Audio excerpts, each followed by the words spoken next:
So welcome everyone to our April Psychosomatic Conversations. We're looking forward to just doing something a little bit different today. And what we're going to be doing is opening up the floor to questions and answers around anything psychosomatic, whether it's relationships, behaviors, or health conditions, things that you might want to have additional insight to. So the structure of the Psychosomatic Conversations, we're going to do 2 themed topics, and then every third month, we're going to be doing this Q&A format.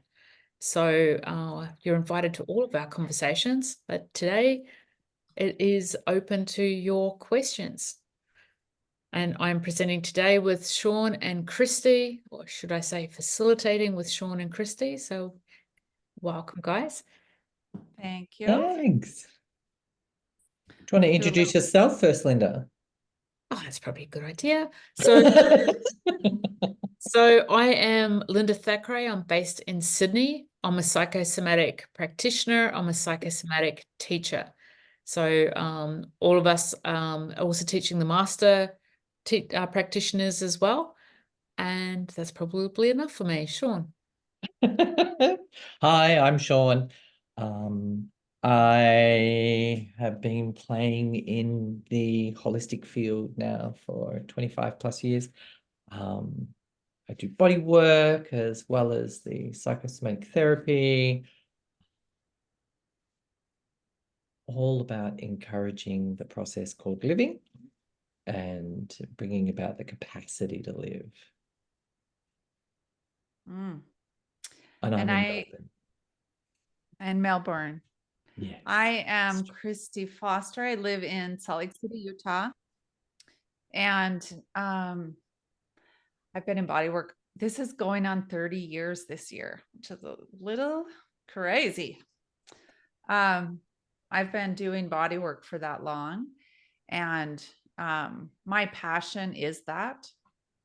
Psychosomatics was a beautiful addition to the work I already did. What I love about it most is the awareness it creates for individuals and the empowerment that it provides, because it's very tangible and relatable for all of us. And it's a language that I think our body understands, let alone our mind. So it's definitely my passion. I've been teaching it now for, I don't know, 6 years or so. And I've loved it. I love what I do and really happy to be here. And thank you all for joining us. We love growing this community as well. Yeah. So thank you. You're part of our little bud and it's starting to flower, which is great. So we put it out there to you. If you have any questions that you would like to either put into the chat or to ask us around things that may be happening for you or that you would like to have a conversation on. So shall we start with Maria? You mentioned that you've got a question you would like to ask. Would you like to choose one of the questions that you've got and type that into the chat? Yes, can you hear me? Yes. Yeah. Yes, yes, I'd love to actually, only because this is what's happening at this time in my life. I would like to understand more about brain cancer. I've got brain cancer. I've had an operation. It went really well. The MRI scans all said they were getting on really, really well. Gone through chemo and radiation therapy, but I'm still healing. And I just want to know more about it because it perplexes me. Because usually if a person falls over or cuts themselves, there's a clear symptom there. You can see what's happening. But I can't. I don't know, and I want to know more. And since I'm going really well, I would like to know, because I don't know why this happened. I don't know. I don't have a clear idea of I don't want it to happen again. So I want to know what I shouldn't do. Or how can I know through psychosomatic these things happen? Yeah. So it's a automatic deep dive for everybody. Did you all take a deep breath with that? It's a very big symptom and a state of dis-ease. And the way in which we say dis-ease is that there is a discord that's occurring. There is, there's two things in particular that we need to highlight. Sorry to interrupt you. Can I just please ask if you could speak a little louder? Sure. Yeah, thank you. Sure. So there are two things that we need to consider here.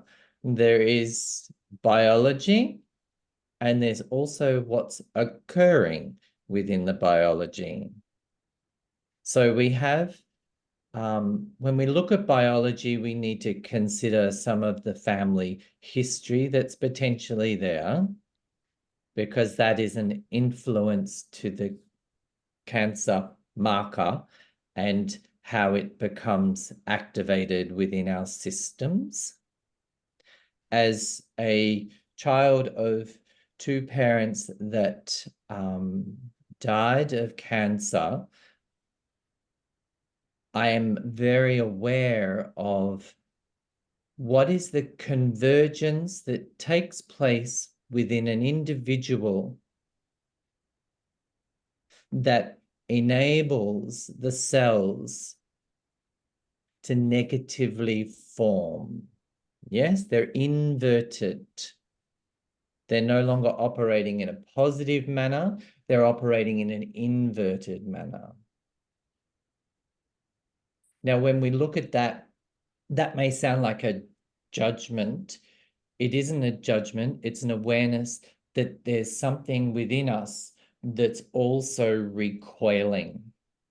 And when it's the mind, we know that relative to where it's positioned within the brain also can give us more of an indicator of the origin of the inversion. So we know that when cancer forms, it's a small space of negativity that becomes a larger one. It's kind of like a conversation left unsaid within us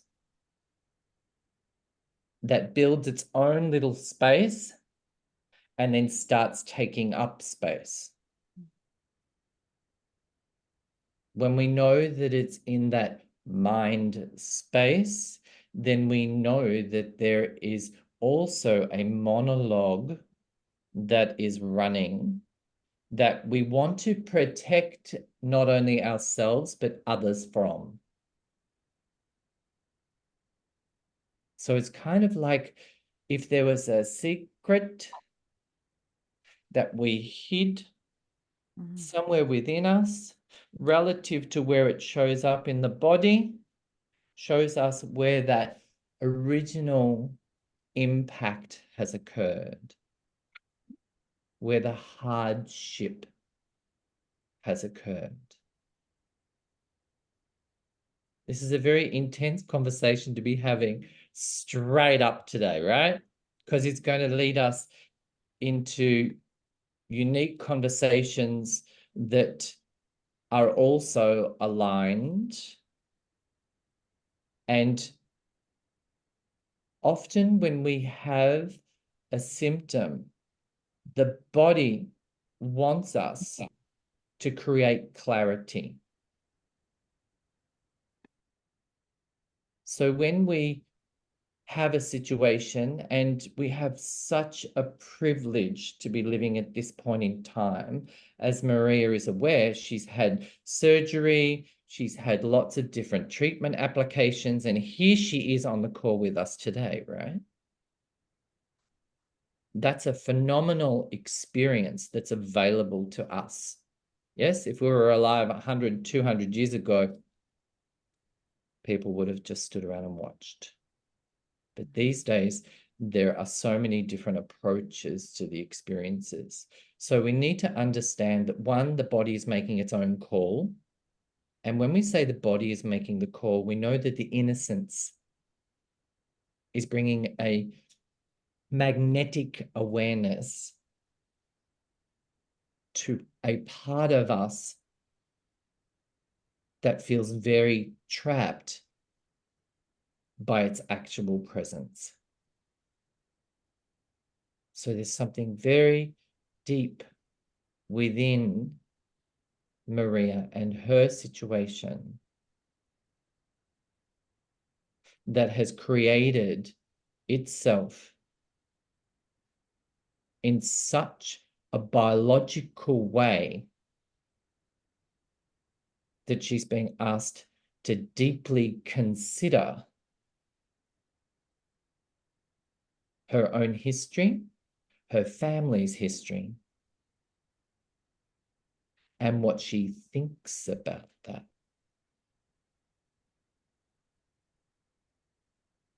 And what she thinks about what?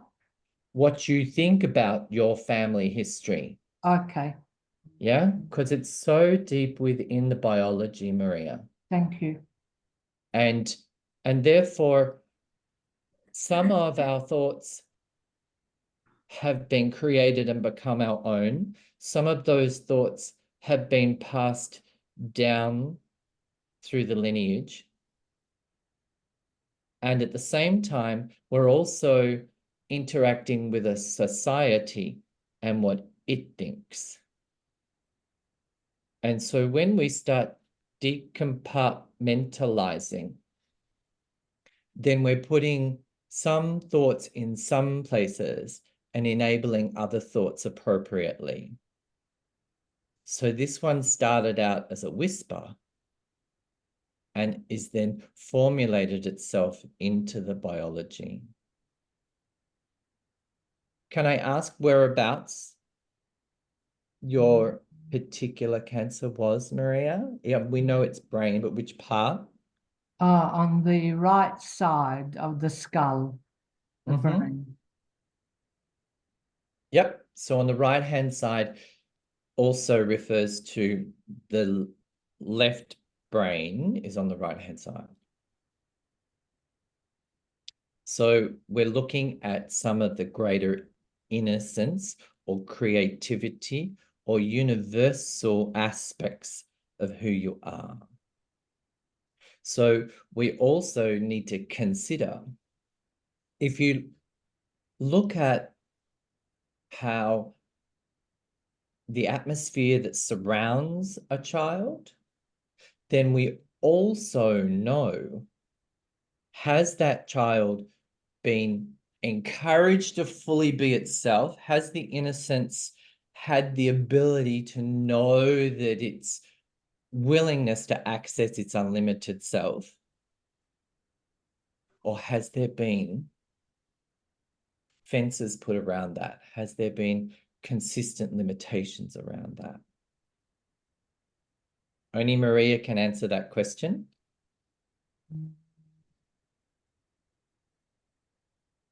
Are you willing to answer that question, Maria? Okay. Partly restrictive. Mm-hmm. I wouldn't say all of my life was restrictive, but partly restrictive, yes. Yeah. So that that restriction we know will have been very early in the piece, because it's that we know it's the right side of the brain, but it's the left, it's the side that operates the left side of who we are because of the crossover that happens within the mind space. And have you, in growing up, in noticing those limitations, do you notice them frequently? Now, Yes.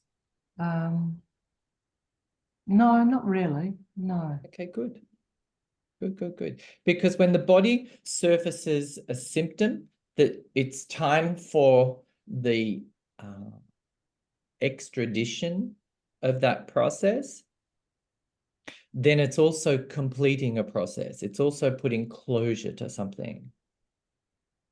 The magnificence that I saw by my parents dying through their process is also the completion of something. How somebody finishes something in life is totally up to them. Yeah. We totally know that cancer these days is no longer completely terminal because Maria is completely here with us today.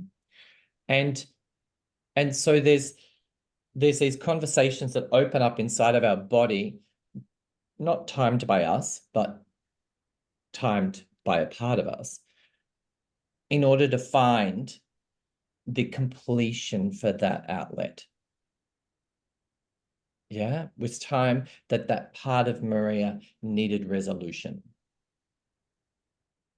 And thankfully, we have the medical industry that's very supportive around that approach relative to how we move through that. And I don't know how to complete it because the whole incident is still unclear to me. Right. When you say the incident, do you mean the beginning of the cancer, or do you mean the purpose of the cancer? Oh, the beginning and perhaps the purpose, because generally I've been quite a healthy person in my life. I rarely go to the doctors or hospitals, but yeah, this is really perplexing. And can I please just say, I don't want to take up all this time on me. I realize that there are other people, and that's okay by me, okay? Yeah, thanks, I don't Maria. mind listening to other people as well. Oh, yeah. And And whilst people are listening to this conversation, they're also locating themselves. Yeah. Yeah. The Okay. degree of this conversation is for everybody. And even the element of the creation of the cancer itself, it sits in the deep recesses of who we are.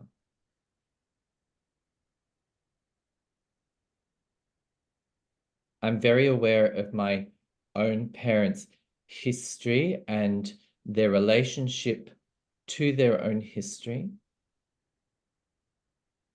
which in turn has influenced the creation of that dis-ease within them, that disorder within them. And there's a propensity there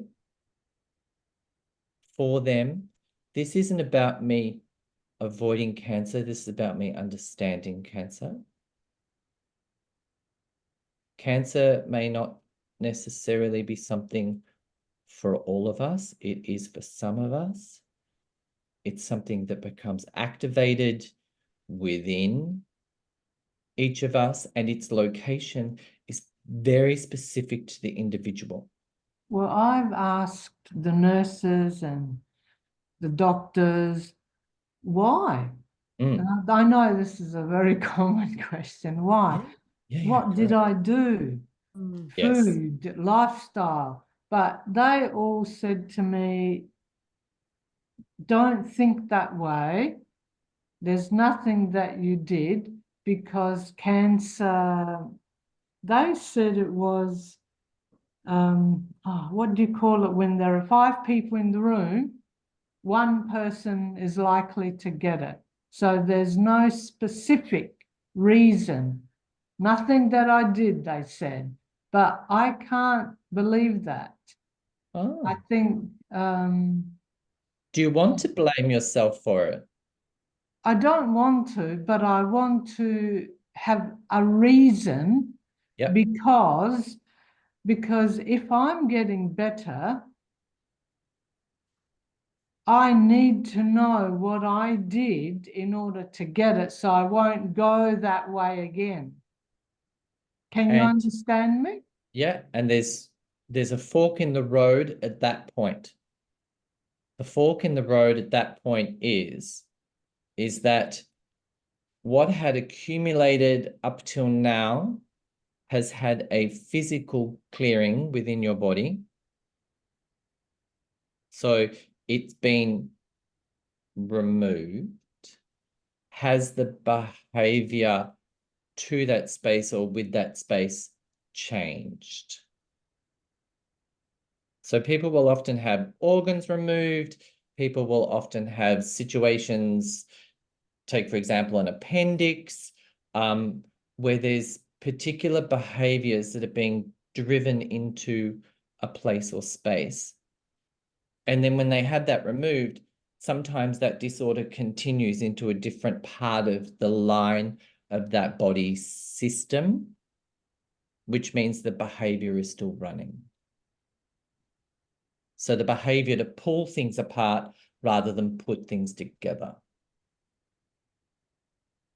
And what I mean by that is that is the negative patterning of deteriorating something a habit that's existing within them, or are they able to magnetize it so it becomes something that's sacred and honorable within them? Your circumstance could be as simple as that, Maria. You could be at a point where how you relate to yourself is being asked to be reconsidered. Yes, how you relate to your innocence, how you relate to your purity, how you relate to the way in which you bring your signature to life, and how you do that in a liberated way.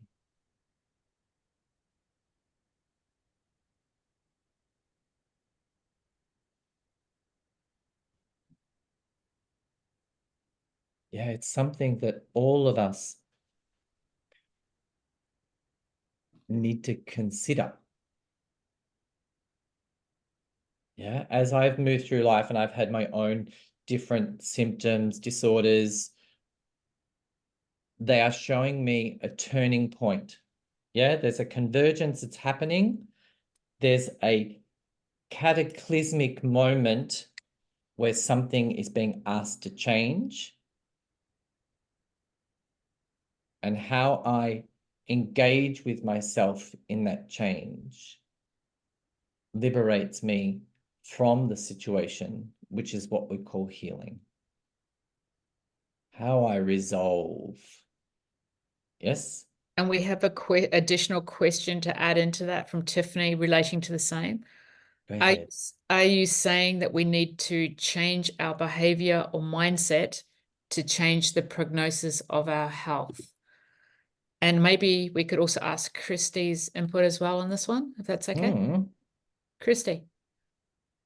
Well, I would say yes, in that, and I wanted to say with Maria too, that sometimes we don't get to know the reason why. Sometimes it's ours to contemplate and feel into and allow the space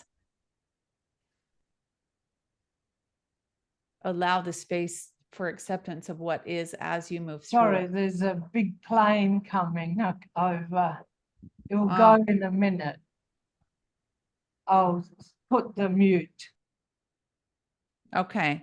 I was just saying, Maria, that sometimes we don't get to know why things happen. I think it's a human question to say, why did this happen? I need to know why. I do believe that it's part of each individual's person to to contemplate and feel into, like Sean was saying, and explore different ways of finding answers to that. And it's still so personal. I don't believe any person could answer that for you, because it's your own personal ancestral, possibly, piece to look at and explore. And Tiffany, I think that, you know, whatever we think starts to become materialized over time. So for a really simple example is, if we're identifying with, I am a worrier, for example, the body starts to believe that, and the body starts to process that. And it's like something that's energetic becomes dense. It really starts to become dense and go towards sometimes a specific organ, and begin to move and get larger in that, because what we say is what we create, and the body believes what we tell it.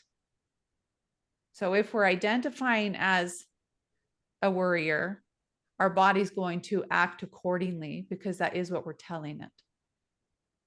And what I love about psychosomatics is language. And where is that piece happening in us? And being able to ask more questions so we can get it in our heads to understand maybe the why, and delve deeper underneath the existence of what is happening over a long period of time. I don't believe it's anything you did specifically, Maria. I don't believe that. I think that it's an accumulation of thoughts and patterns and biology and environment. It's many things. And I'm really glad you were here and asked such a deep question. And Sean, that was a beautiful answer. Yeah. Because that's not a simple, that isn't a simple answer. And Yeah. Tiffany's question is simple really question. specific. She's just added a question there. She said, what is the emotion for the brain? So there are 3 dynamic levels that take place within our human form. And that is the clarity of the mind, the clarity of the feelings, and the clarity of the body enable us as a clear channel to deliver the signature of who I am. So if the mind is preoccupied with its own toy that it is repeatedly running, then that can manifest as something in the mind space. And what I love about the mind space is that when we emotionally and physically are able to hold space for the mind will actually settle. No different to how a parent nurtures a child and then the child knows that it's safe. So we're developing the physical body and the emotional body to create a safe space so the mind no longer needs to be terrified in what it thinks. It can receive the intricate nature of nurture, because we are looking at the specific nature of where Maria's brain cancer was. And just to add a little bit more into that, as we know, the brain has the neuroplasticity. So going back a few decades, they thought the brain was fixed. It didn't have the capacity to change. So now they know that that's not true, and it can change. It can rewire itself. If there has been some toxicity, and going on from what Sean said, that toxicity can relate to the safety that you felt as a younger person and not feeling safe, leading to certain thoughts that you may have had, and maybe certain thoughts that weren't allowed to have an expression. And when we're looking at the brain as well, we're looking at trust, that ability to trust and not overcomplicate things with the thought process, but actually having like a trusting and knowingness, which is also part of that brain energy. And I'd just like to add as well to Tiffany's comment. I used to do telephone counseling.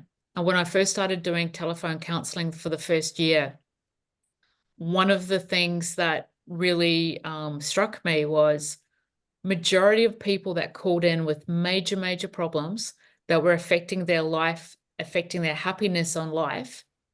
I had the thought that if they were able to, I know it's not as easy as this, but if they were able to go to bed and during the process of the night, take a different thought to their problem or a different attitude towards their problem would disappear. They would actually wake up in the morning and they wouldn't have a problem. So we have a lot of challenges with the thinking style of how we think. And we don't always answer. Sorry, I just got distracted by that coming through. We don't always really appreciate that some of the challenges that we have in life are created through our thought pattern. And this doesn't relate necessarily to Maria's brain cancer, but it relates more to Tiffany's question around does our thoughts affect our health? Absolutely. As Christy mentioned, thought I agree too. Yes, thought creates form. And sometimes there are some parts of our personality that we don't particularly like, and that can also be thoughts. So this creates like a different level of, I'm no longer associated with the original pain because I have such an amazing attitude of positivity, but it doesn't mean that the body is having the same story as the mind. And you see that in the justification when you ask somebody a question and they will tell you a justified reason for why something has happened to them and have disconnect with the actual hurt and the feelings that are occurring in the body and still are in the body. Back over to you, Chris. Pam also offered a statement in there and a question.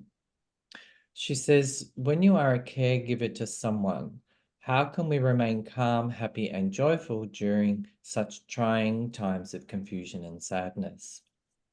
Where can I find strength to go forward and keep myself in good health? There's two things happening there, Pam. One is the situation for who you are caring for and ensuring that their needs are met. And then if this person is somebody that is close to you, then there is a secondary process. The secondary process is, what is the relationship to me and what is my personal experience to the changes that are occurring? And those two things need to happen in predominantly in different spaces. It would be the same when I was caring for my mother, needed to make sure that all of her needs are met. And then inside of me, there is a child that is saying goodbye to that parent, and the experience of what it is for that child or who that person is to me, and therefore I'm bringing a closure, or there's a closure occurring in front of me that I need to participate with as this person departs. Mm-hmm. So there's two processes there, and I need to care for my own individual process as well as comprehending the individual celebration of their life and their circumstances and their situation and how long they are there for.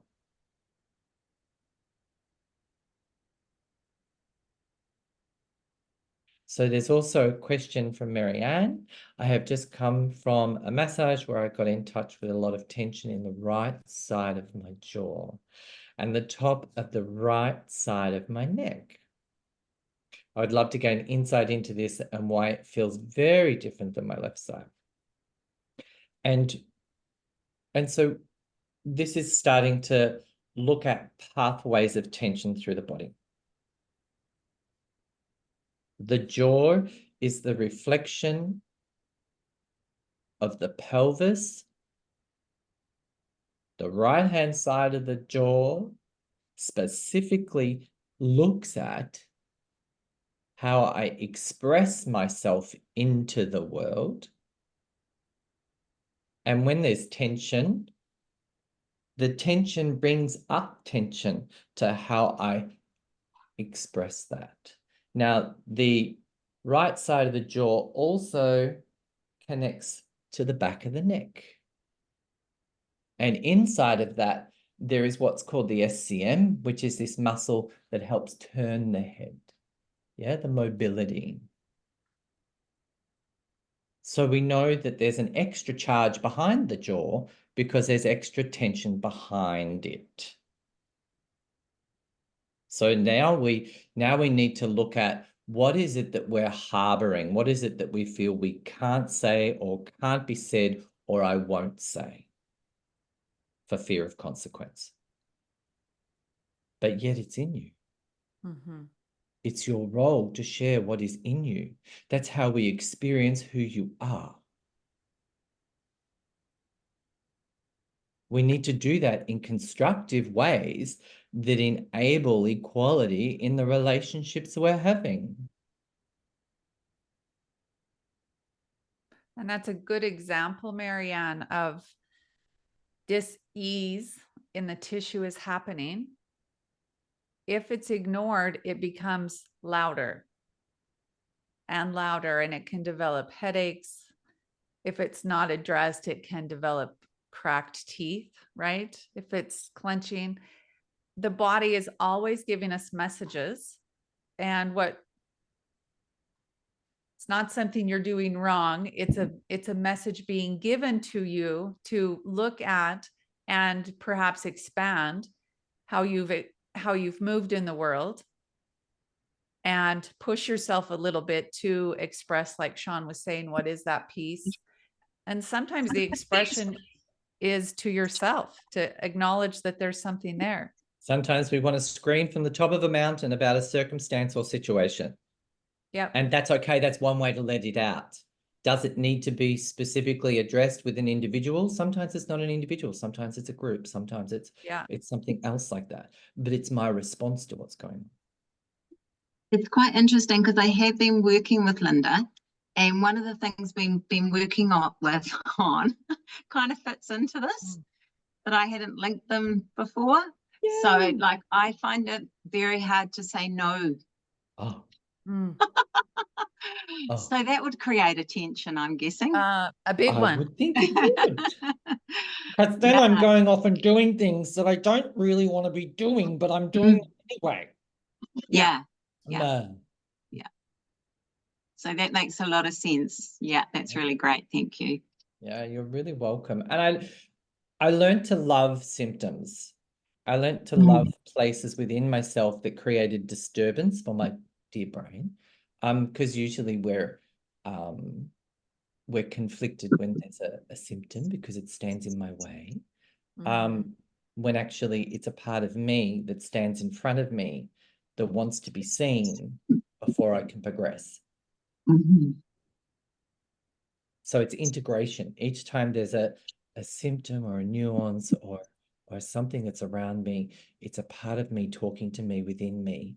And if my mindset wants to disregard it, then it will be back stronger and bigger for me to understand. Because it's my attitude that is asked to reconsider who it is or who I think I am and become both things. Yeah, we need to let it in. If we try to push it out, we're creating a separation rather than integration. And a contraction. I do have a question I'm going to read that came in an email for our next one. The straw that broke the camel's back, January 2023. It had been several weeks of not feeling right. I felt dizzy, foggy brained. Daily situations that I typically can't handle seemed very overwhelming. Yet I continued to reason with myself that it's that time of the month, or once we get past this deadline, then it will get better. I remember telling my spouse that if I held on long enough, if I held still long enough, I was going to pass out. And then I did. I fainted at work with an erratic blood pressure and thready pulse taken shortly after the incident, thinking it would get better if I went home to rest and take it easy for a day or two. Only about a few days later, at the end of the workday again, not feeling right in my head, I went to my sister's house to have her take my blood pressure and oxygen levels. I passed out in her kitchen. My blood pressure was 180. I went to the doctor. I still didn't feel right. They didn't find anything. So I started changing my work hours by hiring help. I reintroduced more things that I love to do and take time in the morning for some meditation before I went to work. These changes seemed to be working. At least the symptoms seemed to be more manageable. I learned to stay alert and not relax too much in meetings at work so I wouldn't have any more incidents. I do have them occasionally, if that's what I want to live with and call it. Seems to be getting me by. Last week, I had one of my syncope episodes while in front of an individual, which was humiliating. That's when I decided my quote, management isn't working anymore. Today, I feel great. Yesterday, I felt exhausted, foggy, and dizzy for the better part of their day. And I would love some insight on this. Okay, maybe I'll start with that one, Christy. Yeah.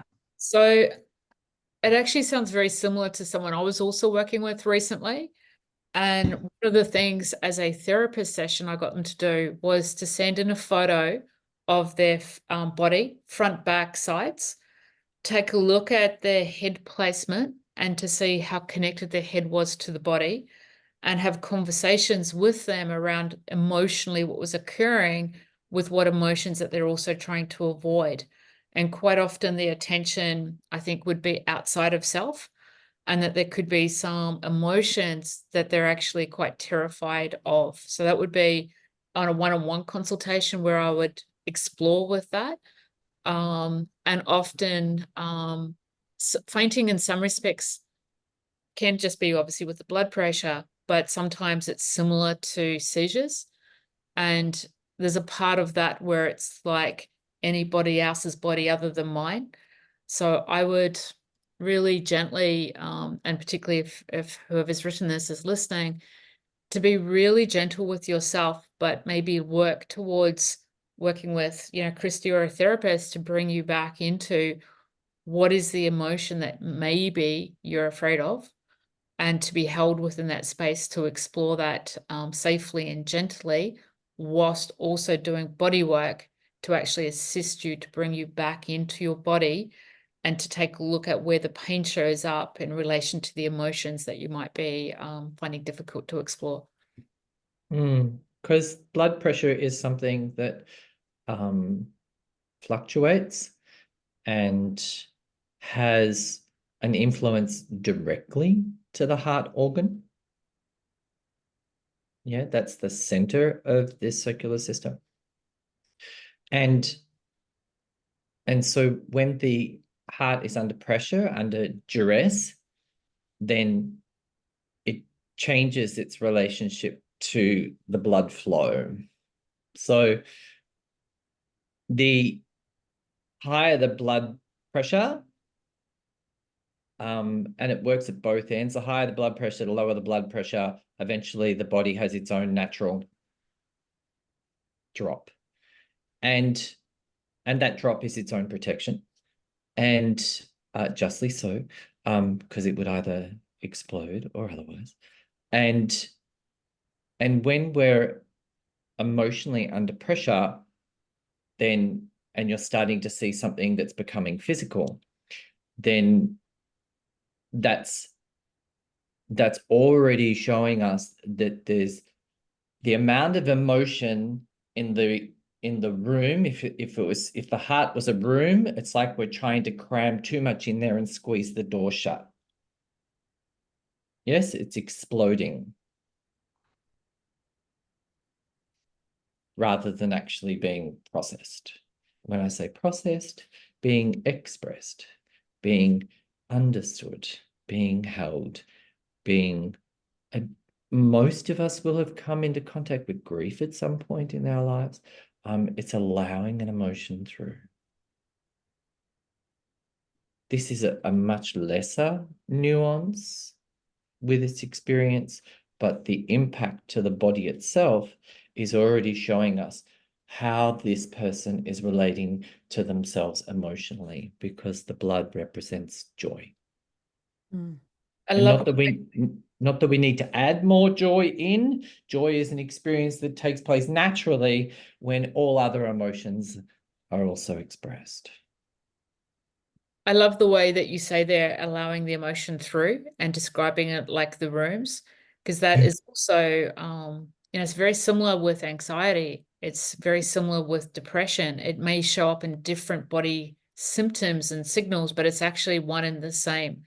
If we don't allow the emotion through, it gets pushed away. That creates oppression or a depression, or even things like panic attacks and all things like that. Christy, you've obviously got your thoughts in terms of this as well. What would your response be? My first response is I would love to take a look at the body of this person, because in psychosomatics, the soft tissue represents our emotional habits and attitudes that we hold. And often we're blind to what those are until we understand them. So for me to look at this person's body and see where the tension or lack of consciousness or muscle tone is held in the body is very specific to where the emotion could be trapped or locked. And so doing some body work and or even bringing awareness to that, I think, is the beginning to opening a window to let some pressure out. Because the mind is doing the pattern of I can do this and trying to figure out what this is, and then there's a disconnect here, and the body is wanting more than what the mind can give it. And I think it's natural to think there again that I need a reason, and then it is like a mental masturbation in the head that keeps going and going and going, and the body's going, no, but it's down here. It's down here. And the beautiful part about body work is it gets you to feel into the body versus into the mind and start connecting those in a very gentle way, so you actually can access that information. And the mind it's not is about willing me and available. accessing. Say that again, Sean. The mind is willing and available to allow an emotion through, which is only going to expand on who it thinks it is. Yes. And that's the key word, is expansion. To create more breath, more blood flow, more awareness in whatever those thoughts are. Instead of containment, we're actually getting movement. And that's how the organ systems are made to work. They actually move with our cerebral spinal fluid flow. They move with our breath. They move with our lymphatic system. And if something's restricted, everything's going to start pulling towards the restriction. That's how the body works. And it's an energetic movement first, and then it becomes dense, and it becomes a physical movement then.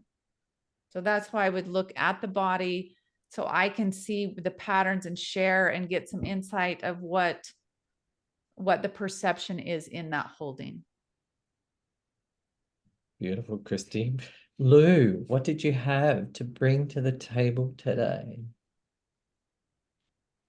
Well, it's my inquiry, and I'd love to hear more about the environment. Yep, just a little louder if you would. Okay, let me see. Hang on, where is my... It might just be your voice. Somewhere. Okay, let me just project it. Great. Can you hear better. me? Okay, Yep. great. So my inquiry is all about the environment or the atmosphere. So not so much the environment outside, but more the environment inside, and the discussion about contraction and expansion, the peristalsis, the natural form.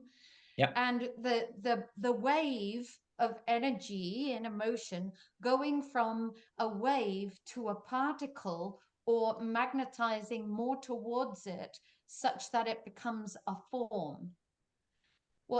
So my question is, like, probably a little bit intense, which is how I am right at this moment, with the archetypes, the 4 main archetypes that we learn about in emotional anatomy component of the psychosomatics course.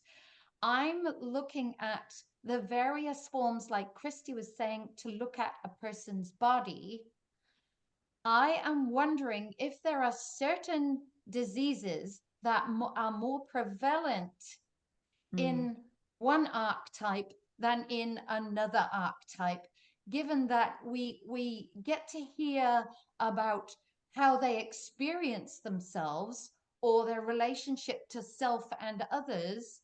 However, the list to do with psychosomatic diseases is slightly more vague as to what could apply to what. And this goes specifically to my original words, environment or atmosphere. So am I clear with the question enough for you to? I believe so. Christy, you want to take first? Inquire with me. Thank you. I would say absolutely. Yes, because the patterns, we're looking at patterns. If you take the personality out, we're looking at patterns of tissue, patterns of how a person's environment has shaped the patterns that has become that body type, and even how the body's held, and how either it's slumped or tucked or opened and big. All of that matters in what comes to fruition at the end of the day, because the patterns, if they don't change, will create dis-ease depending on what that body type is that you're looking at. So for instance, sometimes with the larger belly archetype, someone with a larger belly, smaller legs can have the tendency to develop diabetes. Yes. Which is in psychosomatics can be losing the sweetness in life, or not even having tasted sweetness, so they crave sweetness. The body type does show the patterns of specific diseases, dis-ease, 2 words, that become dis-ease, like literal disease. Yes. Unless changed. Yes. Yes, thank you. So is there anything you'd like to add? When somebody is bound by their current physical archetype, then they process in a habitual way. And when I say process in a habitual way, some people may do mental first and possibly physical, but not the emotional. Some would do only emotional, but not the mental or the physical. There's a mapping that happens in behind that. And the purpose of understanding if you are caught in a habitual process is that we have the flexibility to be all and therefore none. So it's understanding that originally my body was incredibly dense. So I was somebody that would crush myself mentally and therefore bypass emotionally. And that's when we would have that physical crippling feeling. So noticing that that was my habit was a matter of, oh, I now know how to reconfigure how I process life. Mm-hmm. Now it's my willingness to experience what is emotionally, which in turn establishes my brain waves, which in turn gives me that physical comfort. And that original archetype had been created through the environment that I grew up in. Right. Yes. So I'm no longer locked into that archetype, even though it was my beginning process. Yes. Mm-hmm. In fact, part of my inquiry has, as what I call a self-confessed rigid pattern, part of my inquiry is, what is the gift that I truly am? So because I'm soft as mush in my ideal situations, and I'm not ashamed to speak it. I'm able to bridge whatever the gap is between myself and others, where the shield was held in place, kind of thing. Yeah. And the synergy of life is the awareness that my brain exists with whatever attitude it may particularly come to at this point in time. Is it available and inclusive of how I feel? Right. And in having my openness to my feelings, is my physical body available to experience that? That's the synergy of life, no matter where I am. Right. No matter what conversation I'm having, no matter what interaction I'm having, to be available to those major aspects of who I am enables the purity of the signature of who I am to take center stage. Yes. Thank you. That's learning to be me. I'm no longer attached to the circumstances I'm in. I'm now consciously aware that I need to be at all times who I am in order to participate in what this thing is called life that rolls out before me.